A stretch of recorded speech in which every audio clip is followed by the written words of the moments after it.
Hello and welcome to another edition of Motor Cars Enthusiasts. Right off the bat on the old show today, the brand new Chevrolet Volt, the regeneration of the 2016 Chevrolet Volt, which will be all new for the 2016 model year.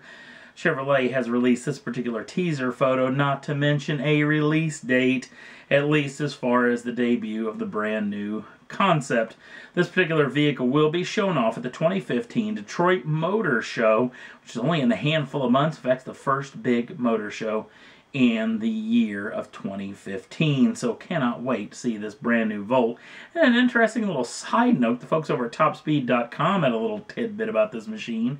The best-selling vehicle as far as plug-in vehicle in the United States, there is 65,000 units of this particular vehicle have been sold so far in its life cycle. Next up on the list, speaking of life cycle, the back half of the 370Z life cycle, as we're going to get a brand new Z car in the next several years, or at least a major refresh for the old 370Z itself.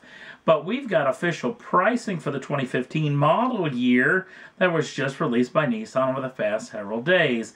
Now this vehicle comes with a 3.7 liter normally aspirated V6, putting out 332 brake horsepower and 270 pounds-feet of torque. Now that can either be shifted through that 6-speed manual gearbox with that trick downshifting rev matching system that they have for their manual gearbox setup. Also, you can go with a 7-speed paddle-shifted automatic transmission. Now let's get down to the brass tacks. How much cash you're going to have to get to have a brand new 2015 370Z. Well, it's just over, or just under, I should say, $42,000 US for the base model, but that can go all the way up to just over $49,000 for the convertible Roadster edition and touring trim. So if you've got that kind of cash and been itching for some two-seater Nissan Z Magic, you better head on down to your Nissan dealership right now. Next up on the list, well, one of the subscribers to Motor Cars actually brought this to my attention. Couldn't have been more excited to hear about it as well. I am a huge fan of Utes. Sadly, we don't have these here in the United States, or at least since the El Camino Ranchero from way back in the day. But I don't know what it is about this particular machine. I think it's more on that side where I like vehicles that aren't quite of the norm. This vehicle was supposedly going to come to the United States back in the old Pontiac G8 days. Pontiac G8 basically being a Holden Commodore.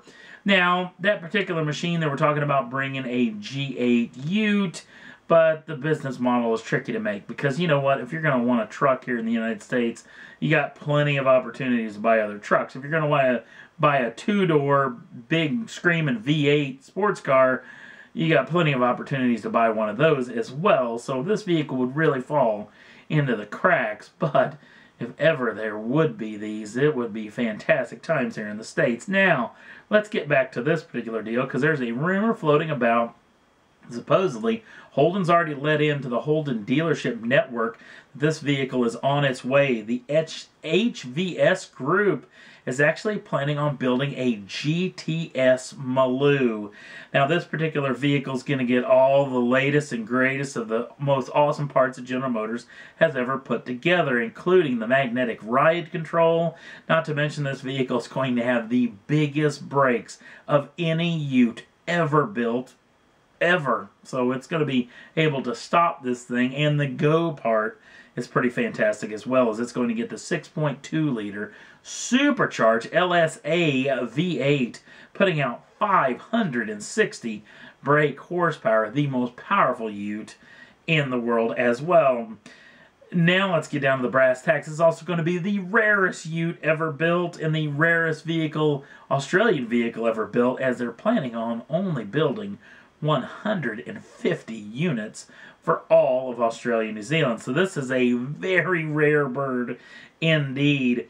Now let's talk about the pricing. It's going to cost you 85,000 Australian dollars to actually purchase this particular machine. That would come in somewhere a little over 82,000 US dollars. And gosh darn, you know, now that Holden is not going to be building cars in Australia, and there's talk that a lot of them are going to be built here in the States, boy oh boy, if they can make a business model to put Utes on US soil, what a fantastic day that would be. And last up on the list is going to be the last ever edition of the Bugatti Legends series, as there's only 15 Veyrons left to actually be gobbled up by brand new owners. But the Legends series in Bugatti is all the most famous and the latest, greatest Bugatti folk from all time. And this one, being Italo Bugatti, is actually the last ever, and it's going to get a last ever edition price tag on this machine as well. Now, it comes with the same old, run-of-the-mill 8-liter quad turbocharged W16, putting out just a measly 1,183 brake horsepower. Obviously, I'm joking around a little bit. Now let's talk about the price tag for this particular machine.